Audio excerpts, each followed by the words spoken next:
Hello, I'm John Rossi, a touring drummer with a love of all things animal. When I'm on the road, I visit as many zoos, aquariums... Hey, wait a minute. What's going on?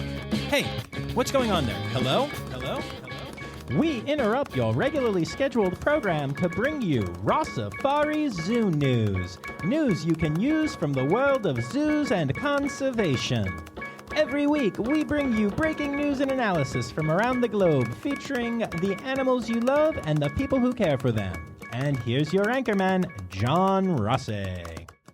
Hello, hello, hello, and welcome back to Rossifari Zoo News, your look at everything going on in the world of zoos, aquariums, conservation, and general animal weirdness. Y'all, I am recording this, or at least the first part of this, we'll see how far we get, in my dressing room at Mount Gretna Theater, where I'm currently doing a run of Great Balls of Fire that runs through this weekend. And I decided I would just kind of set up my mic in the dressing room and start working on Zoo News here. So that's what I've been doing. Mount Gretna is this amazing venue. I love playing here. It's a theater that is in I don't know if this is a state park or what, but there's all kinds of cool, hiking trails and pretty places and like a lake that you can swim in and stuff. And there's this indoor-outdoor amphitheater. It has a roof, and the backstage area is completely indoor, but the actual stage and stuff is outside, but you're in the roof, and it's very cool. It's very charming. My personal favorite part of it is that people walk their dogs by, and you can actually see the dogs from the stage. It's amazing. I've seen 100 dogs today, and that puts me in a very, very good mood. And I need to tell you that part and that I'm in a good mood because I also need to tell you that this is one of those weeks where there's just a lot of bummery news that I am going to be throwing your way. Bummery is the technical term. And this is just one of those where as I was jotting down the stories, I was frustrated at the number of negatives, and that's okay, and that happens sometimes. But I did want to warn y'all, just in case you're maybe not in the best headspace right now or something like that. That's okay. You can come back to this one. I do try and keep it as light as I can, and I still have my jokes, and there are good stories. This was one of those that as I was typing it up, I was like, oof, I need a break. So I took a few. So yeah, just wanted to give you a heads up. But don't worry, there's lots of happy births and some other good stuff too. So it's not all bad. Yeah. But that's what this episode is going to be. So just so you know. And speaking of this episode and what it's going to be, in case you're new here, this is Rossifari Zoo News, and it is a crowdsourced Zoo News program. And that means that people send me or tag me in stories and then get their name said at the end of the episode, which is pretty fun. So if that's something you'd like to do, of course, you can tag me at Rossifari on socials, at Rossifari Pod on the TikTok machine, or email me things, rossifaripod@gmail.com. Of course, don't forget to hit subscribe so you don't miss any Zoo News episodes or any of my Tuesday interview episodes. And with all that said, I think it's time to get to it.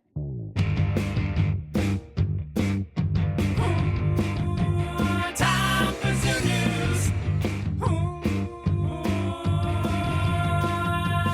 Time for Zoo News. All right, so you may remember that I said I had been working on a headline story for last week, but then new information was coming to my attention as I got closer to time to record. And so this is that story. All right, so a story broke 2 weeks ago that sadly isn't getting a lot of attention, but it's one that I want to bring to the forefront for our community. It's a story that was researched and shared by One News in New Zealand, who spoke to over 20 current and former zookeepers while working on the story. The person who shared the story with me is in direct contact with one of the whistleblowers of the story, which made me even more confident in the reporting. And while this story takes place in New Zealand, keep in mind that this kind of thing can happen everywhere. This is, frankly, the story of possibly, we'll say allegedly, bad zoo. And because I work so hard to share the stories of good zoos on this podcast, I think it's important to pause for a second and share the other side. And this story is particularly challenging because this isn't some roadside zoo. This is a facility that is accredited by the Zoo and Aquarium Association Australasia, which is known as the ZAA, but is obviously a different ZAA than the accreditation body we have talked about when talking about places like Southwick Zoo, Brights Zoo, and Wildlife World Zoo and Aquarium on the podcast. The place is also accredited by WAZA, which is the World Association of Zoos and Aquariums. So based on those accreditations alone, this is a facility that, under normal circumstances, I would go to expecting to be excited and encouraged by being there. And honestly, that's enough for me to be interested in featuring them, for an interview on the pod. But instead, I'm here to discuss a different thing about them. So the facility in question is Orana Wildlife Park. It's a zoo in Christchurch, New Zealand. It's a facility that, along with those accreditations that I mentioned, has a 4.4 star out of 5 average rating across multiple review sites. They have a small following on socials, only a few thousand people between the main sites, but they do have a following there. They are the only facility in New Zealand to house gorillas. On their website, they brag about their conservation work and say they are internationally renowned for their involvement in zoo-based breeding programs for endangered species. In fact, they are involved in 39 programs between the ZAA, WAZA, and the Department of Conservation in New Zealand. But keepers at Orana are saying that the public face of the zoo is just a facade for a facility that doesn't properly care for its animals. For instance, 3 keepers spoke about the time that Mahali, a gorilla that was normally rambunctious and playful, had gotten very sick. He was barely moving, was eating so little that his ribs were showing and his belly was sunken. He was holding his head and dripping snot and daily showing more and more medical issues. But when the keepers talked to management about their concerns for him, they were ignored. Eventually, according to the keepers, the manager did decide to intervene and to get a vet involved because this is one of those facilities that does not have an on-site vet all the time, but instead bring one in like once a week and then also have that vet on call when things happen. But the day after the initial tests were conducted, Mahali died. A necropsy showed that his death had come from an incredibly rare bacterial infection. Could an earlier intervention have saved him? Possibly. That's actually very hard to say because of how rare this infection was. And this alleged story is just one of many that former and current keeping staff shared with the press. Some of the former staff were former staff because of quitting the facility over welfare concerns for animals or because they felt so burnt out from fighting with management over basic issues like animal health and proper staffing levels. In another story shared by staff, a giraffe suffered an accident involving the caging in its habitat that caused it to dislocate a bone in its neck, which caused it to fall and suffer internal damage. This happened overnight, and by the morning, when staff arrived, the giraffe was dead, lying bloated in the giraffe yard as traumatized keepers looked on. And as sad as that is the kind of thing that can happen. Hoofstock accidents happen, and keepers of all types walk in to find beloved animals that didn't make it through the night for whatever reason. You've heard many of those stories on this podcast. Now, in this case, the zoo was determined to open fully to the public at 10 a.m., their normal start of business, and they didn't want the giraffe habitat to be closed off at all. Therefore, 2 maintenance workers were tasked with getting the body out of there, having to improvise a way to drag the carcass away to avoid any public disruptions. As if this story isn't disturbing enough, the zoo's press release on the topic said the giraffe had died of an unsurvivable medical condition. But it was not a medical condition, according to the staff that spoke to the press. It was an accident. And they happen, but the idea of handling it so poorly and then lying to the public about it is just not a good look. On top of that, the keepers who were interviewed said it felt very much like a cover-up to them, which they felt disrespected a beloved animal. And I'm going to stop with the horror stories there. But there are others, some of which, as I read through them all, felt like normal deaths at zoos, and the sometimes tragic kind we talk about on here seemingly every week, but they are just that. Sad, tragic occurrences that happen.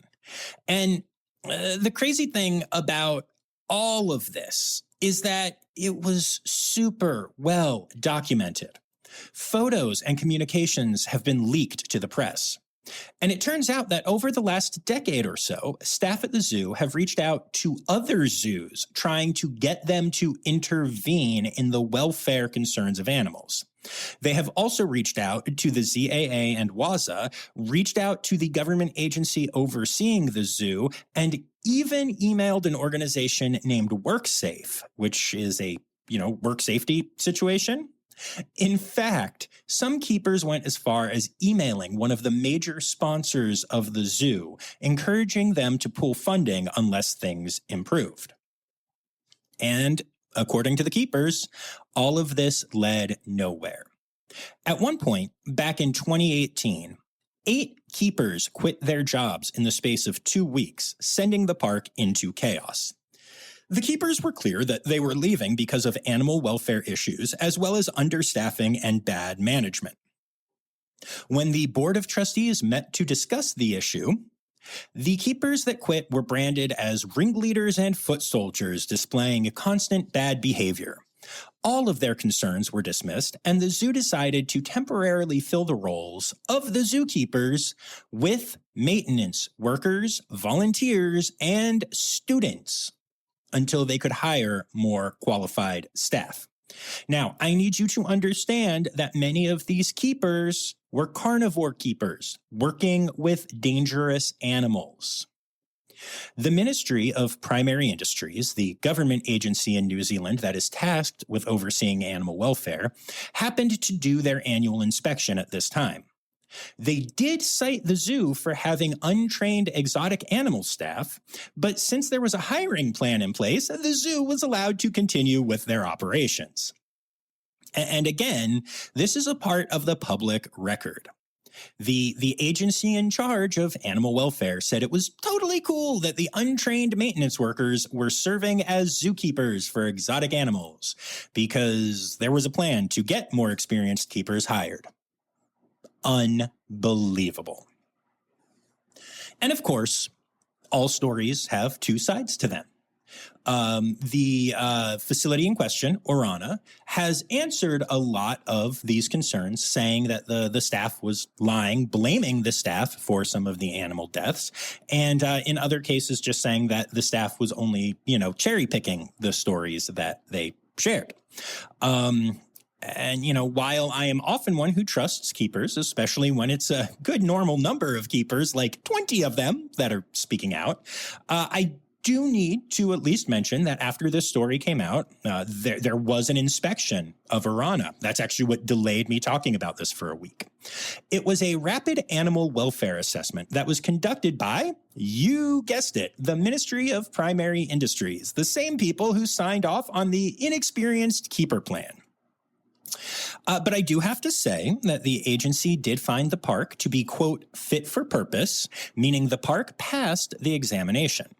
In fact, they said there was 0 evidence of any animal abuse that they could see, although there was one underweight tiger, but, that can happen.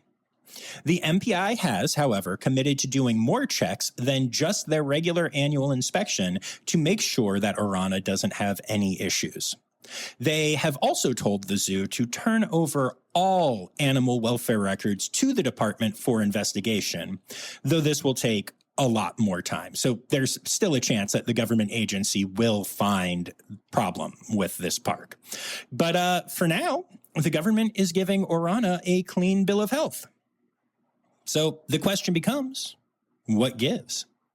Many of those who spoke out about the issues believe the government is covering for the park, but that's pure speculation on their part. I don't have an answer here. For now, all we can do is sit back and watch what happens. But I will say this. It seems incredibly unlikely to me that 20 keepers are lying about their experiences. And I'll just leave it at that for now. And that brings us to our births for the week. The Yokohama Zoo has announced the birth of an okapi, the first ever successful breeding of the species at the facility. The little okaplet is doing quite well, hanging out with mom and learning how to be an okapi. Now, my guess is that, it's 2024, so the tech in okapis has probably gotten pretty good by now. I'm guessing that this thing will require less charging time and function at a higher level than any of the other fake. Oh, no, wait, they are real. I keep forgetting that I've met one now. Darn it. Anyway, the Idaho Falls Zoo has announced the birth of the first ever fennec fox kit in the zoo's history. Born to parents Jojo and Fennec, the baby has been named Sahara. Sahara is already showing off a playful energy and plenty of curiosity and is absolutely adorable. The Monterey Bay Aquarium has welcomed 2 tufted puffins to their colony. These pufflings, which admittedly is almost as good as pufflets, which is what I would call them, are growing up on exhibit and are currently just little balls of floof that you can go and see. Well worth taking a gander at. And finally, in births this week, a snow leopard cub has been born at the Toledo Zoo. His name is Murphy, and he was born to Greta and Shishir. He was born weighing in at 6 pounds and has grown to 9.5 pounds already. Just under 10 pounds of little snow leopard. I love it so much. Also, mom is doing a great job with the little one behind the scenes right now. So when Murphy gets a little bit bigger and is on exhibit, that is going to make a trek to the Toledo Zoo well worth it. And then that brings us to our deaths for the week. And we start off by saying goodbye to 2 beloved red pandas. Sequoia Park Zoo has announced the passing of Sumo, a 15-year-old red panda. As Sumo aged, he faced many of the expected challenges for an older panda, including mobility issues that led to habitat readjustments, physical therapy, and medication for pain management. In the last week, these treatments seemed to stop having an effect, and Sumo's rapid decline led to his passing. This father of 3 will be sorely missed by his keeper team. And then we have some breaking news just released before I finished up the recording of this. Sakura, the 10-year-old red panda at the Toronto Zoo, has passed away. Now, we've been talking about Sakura's journey on here for a while. She recently moved to the Toronto Zoo as a retirement home, but it was discovered she was pregnant. She gave birth to 2 cubs, but it was discovered she was suffering from neurological issues, so the team had to switch to partially hand-rearing the cubs, co-parenting with Sakura. But unfortunately, one of the cubs passed away.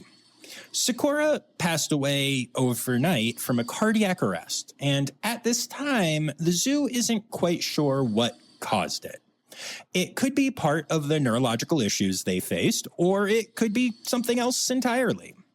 The remaining panda cub, nicknamed Biggie because of being the bigger of the 2 cubs that were born, she has transitioned well from part-time human care to full-time hand-rearing.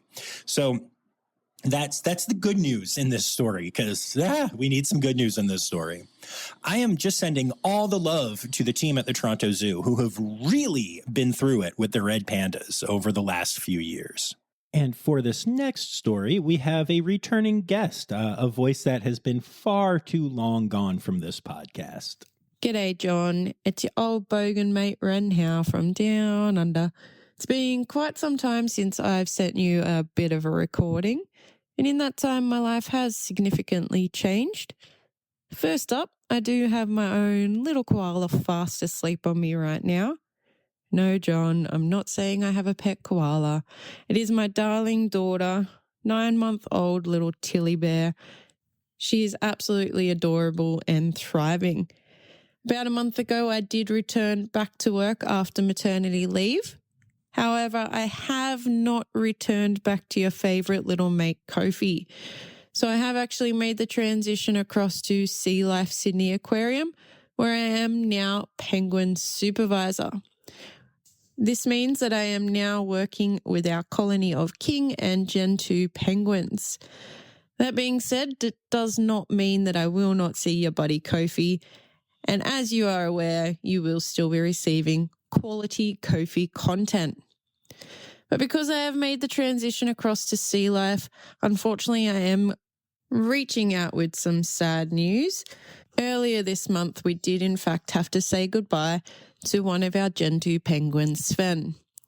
So Sphen actually shot to fame back in 2018 when news of his same-sex male relationship with Magic made global headlines.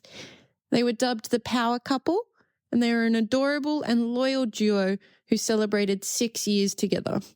They successfully adopted and raised 2 chicks, Svenjik in 2018 and Clancy in 2020.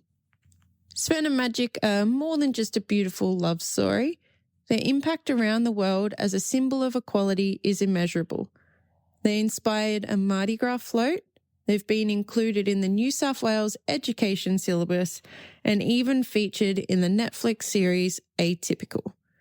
Countless books speak of their love story, and even documentaries on same-sex animal couples have featured Sphen and Magic.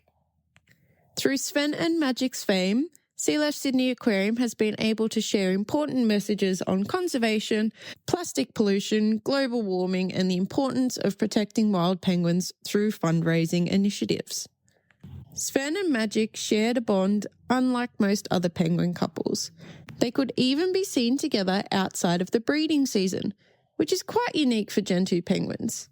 Sphen, the older of the two, was nearly 12 years old when unfortunately he passed away earlier this month. With breeding season upon us, and in order to help process the loss, we actually enabled Magic to see Sphen after his passing. After seeing Sphen, Magic started singing and vocalizing. This was soon reciprocated by other members of the colony in a beautiful symphony of penguin singing. It was really quite a touching and emotional moment, and I don't think there was a dry eye amongst the staff in that penguin habitat in that moment. We want to take this opportunity to reflect and celebrate Sphen's life, remembering exactly what an icon he was and the unique bond he shared with Magic and the positive impact he made all across the world. So with that being said, John, I really appreciate your time and allowing me to celebrate and share Sphen's life with all of your listeners. Cheers, mate. All right, we'll be back after this quick break. Hi, this is Kathy Hill from the Indian River Lagoon National Estuary Program. We're all about restoration projects in progress this season on One Lagoon, One Voice. Learn about the great strides the lagoon community is taking to restore and protect the Indian River Lagoon. Each week, we dive deep into discussions with scientists, resource managers, and nonprofit leaders to explore lagoon issues and solutions. From oyster reefs to clam restoration, algae blooms to muck, you'll learn all about the projects we're tackling to bring the Indian River Lagoon back to health. Click the link in the show notes to follow One Lagoon, One Voice, learn about the IRL Council, and explore our unique lagoon.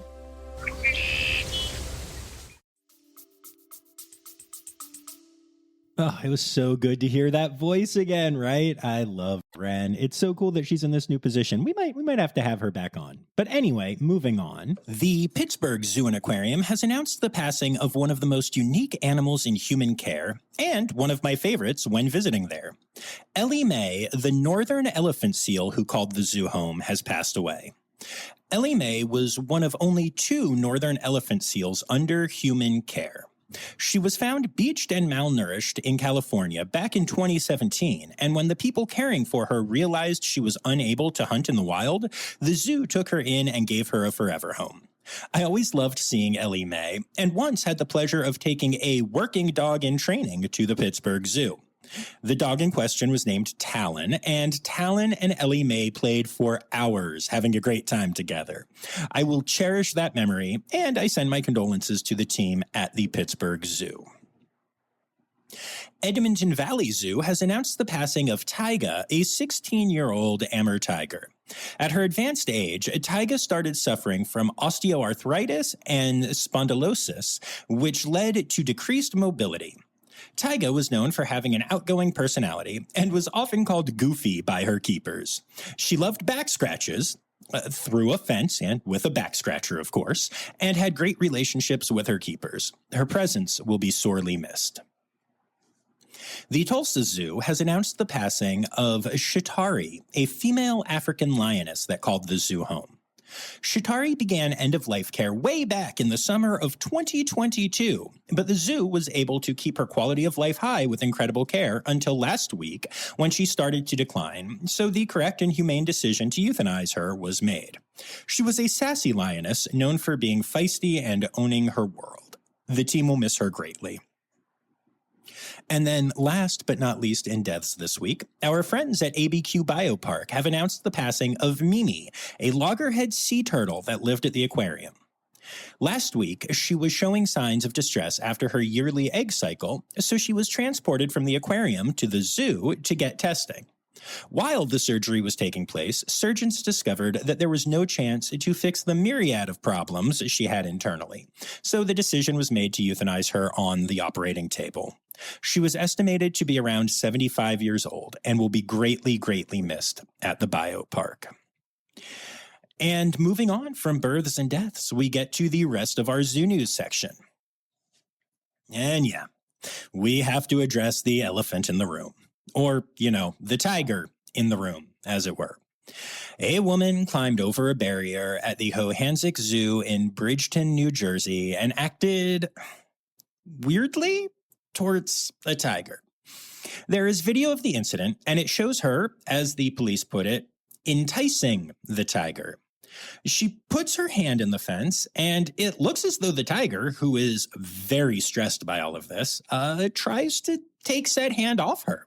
Now, she jumps back, but then tries to reach in again before jumping back and ultimately walking away. Police are asking people to try to help identify the idiot in question because what she did is illegal and she deserves to be punished.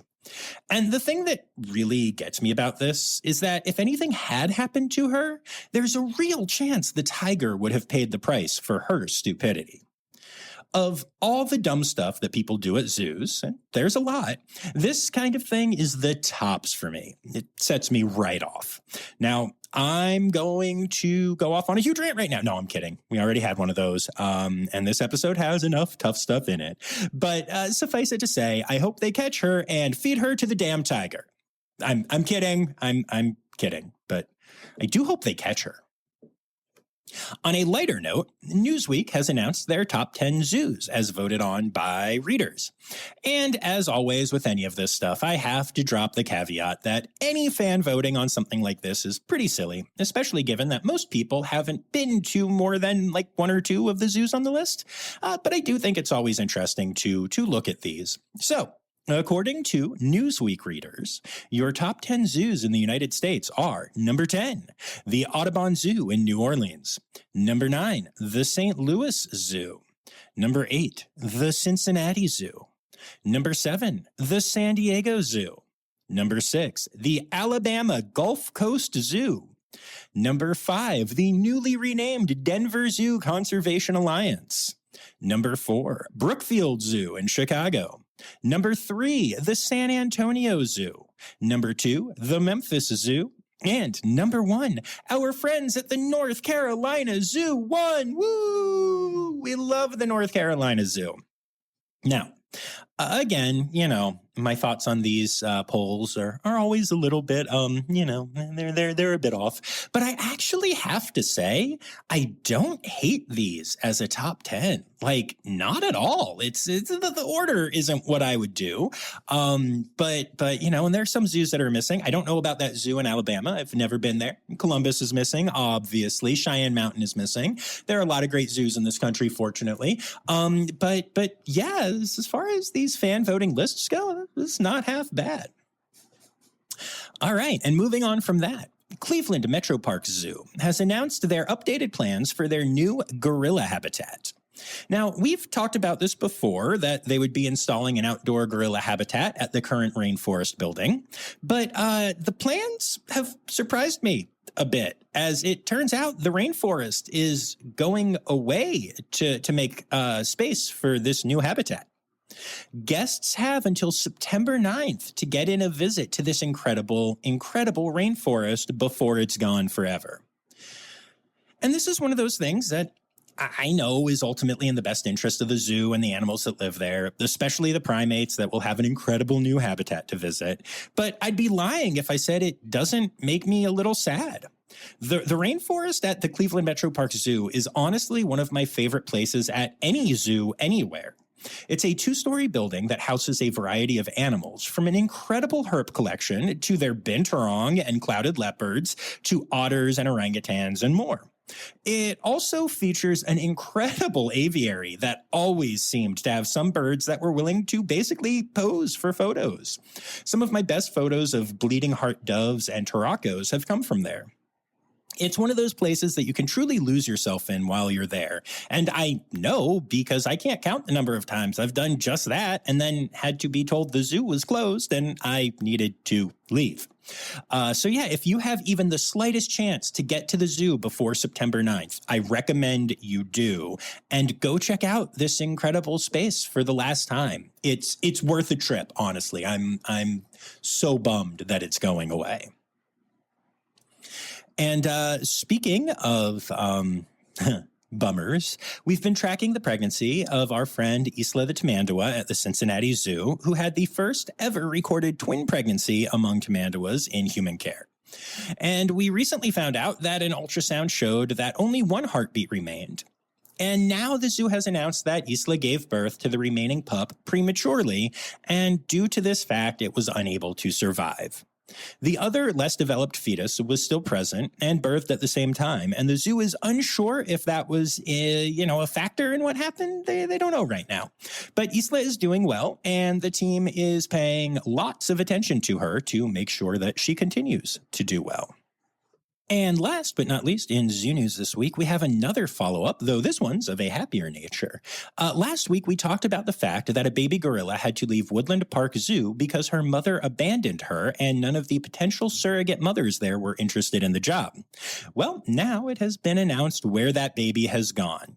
The baby, named Abeo, has gone to the Louisville Zoo, where they have a great record of fostering gorillas. So congrats to Louisville, and thank you to Woodland Park Zoo for doing the thing that is the best for your animal. Yay!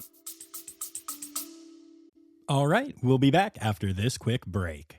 What if I told you scientists discovered 100 new species in the deep ocean? Why did crocodiles survive extinction? Megalodon.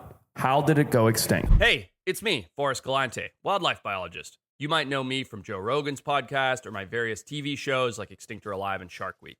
Join me and my friends as we dive into the wild world of animal anomalies and everything wildlife. Don't miss out. Click here to uncover these mind-blowing animal mysteries. Conservation! Conservation! News time! Oh, yeah!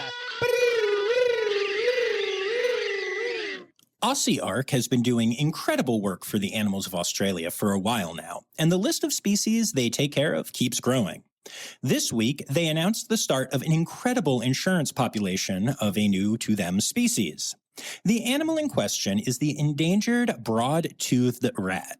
However, given the dislike some people have for rats in general, Aussie Ark is working to rebrand the animal, if you will, calling it the pygmy wombat, because it does. It looks like a little wombat.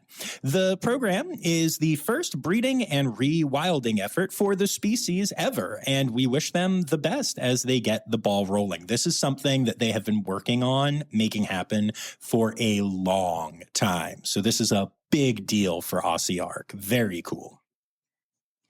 Now, on a less happy note, an oil spill has given birth to a second oil spill off the coast of South Africa. A ship known as the MV Ultra Galaxy, which sounds like a crappy Android phone, ran aground back in early July, spilling some oil into the water and sparking a cleanup effort that has been fairly successful as far as these things go. At least until recently, when major storms hit the area, tearing the remaining bits of the ship apart and sending significantly more oil into the water. Over 200 additional staff have been brought in to assist with the cleanup. But this is an area with a lot of marine life, including penguins. So conservationists are bracing for some scary work needing to be done when all is said and done. Organizations like SANCOB are standing by ready to assist the animals that need it. I just can't believe we still have things like this happening frequently in the world. And honestly, I don't even see it getting any coverage, at least in the United States. Honestly, seriously asking you right now, did you know that there was an active oil spill a month ago and that there was another follow-up one recently? Especially if you didn't see the post by Sandcob? Let me know if you did. I'm honestly curious to see what the reach was outside of that one Sandcob post. And I'm guessing it's not very much. And then, okay, so our final story in conservation news is it's a unique one. We'll call it a unique one. The Smithsonian Institution is looking into a conservation initiative I've never even kind of thought of before. We all know that cryobanking is a great way to save genetic material to ensure there is a repository of genes for future conservation efforts. And that's what the Smithsonian is looking into, with a twist. They're trying to figure out if they can do their cryobanking on the moon. The moon's permanent shadow craters are cold enough for cryogenic preservation without the need for electricity or liquid nitrogen, so it would make a perfect storage place for the genetic materials. The idea is to start with a lunar biorepository that would target the most at-risk species on Earth today, but the goal would be to expand until almost every species on Earth would be preserved there, on the moon, like the moon of the Earth. I guess that would be one small step for conservationists and one giant leap for cryobanking or something? I don't know. Anyway, that brings us to... It's time for other news. It's time for other news. Hey, now, right now, now it's time. It's time for other news. Hey, it's a segue to the part of other news. The Spirit of Tasmania Cruise Line will be launching a new ship in 2025, and it will have 18 cabins allotted to dogs. Dogs will be allowed on the cruise ship. There will also be areas on the ship that are dog-friendly, so walks and exploring can happen. So if you've always wanted to take a cruise but were worried about what to do with your pups, now you don't have to worry. And yes, there will be climate-controlled kennels for when you want to disembark and do cruisy things away from your furry friends. Although those of you that I know that are obsessed enough with your dogs to take them on a cruise probably don't want to do any of the things that you can't do with your dogs. I get it. I do. Anyway, in another story, every so often we get stories about lobsters that are really rare colors, like Peaches, the bright orange lobster that was caught in Maine last year. And no, I'm not going to repeat the Peaches joke from last week. A lobster is born with an orange color roughly once in every 30 million lobster births. But Peaches is actually trying to improve those odds. So far, she has given birth to at least 40 offspring that share her unique color. Along with orange offspring, Peaches has also given birth to multiple blue lobsters, which is more common than orange, but still rare. One in roughly every 2 million lobsters is born blue. It's really cool to see these rare genetic colors being passed on. And last but not least in other news, it seems that Emily the Elephant and I have inspired a famous copycat. Famed cellist Yo-Yo Ma recently went to Glacier National Park, where he played cello for a herd of newly reintroduced bison. Okay, this had nothing to do with me and everything to do with his project dedicated to promoting and celebrating ecological healing. Ma admits that he doesn't know if the herd heard him playing or if it had any impact. But the peace and joy that he took from the experience alone was worth it. And you never know the impact something like this can have on animals. Maybe he should offer them his bow next time. Worked great with Emily and a drumstick. Animal, animal, animal holidays. Animal, animal, animal holidays. All right, it is August, which is Asian Elephant Awareness Month, National Catfish Month, National Parks Month, and August is for Antelope Month. And then we don't have many holidays this week. The 26th is National Dog Day and World African Painted Dog Day, which seems like double dipping, but hey, whatever. And then the 30th is International Whale Shark Day, and those are your animal holidays for the week.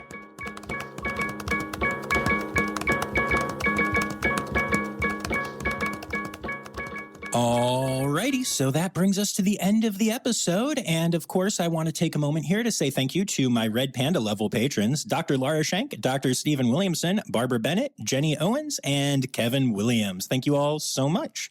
I'd also like to say thank you to everyone who contributed stories this week, including Anya Keene, Colleen Linehan, Kim Cooley-Croninger, Carrie Kirkpatrick, Kevin Williams, Emily Rockbuck, Anna Martins, Dr. Laura Schenk, Ali Malensky, Kay Malensky,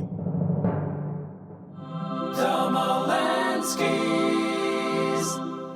Matt Patford, Dr. Zoe Rossi, Crystal Chapman, Lynn Vesley Gross, Dylan Hoy, Justin Williams, Tiana Bush, Melissa Reed, Ren Howell, and Yoshioka, and of course, last but not least, Charles. Yes.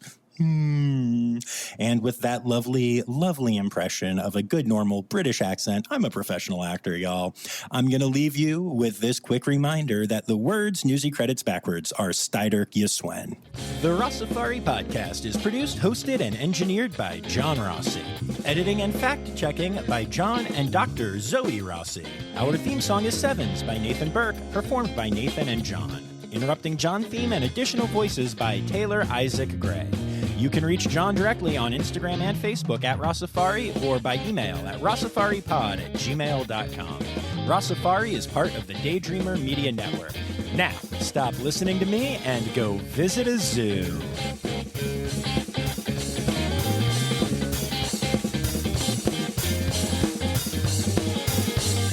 Sorry, no outtake this week because I crushed the recording of this one, y'all. Whee!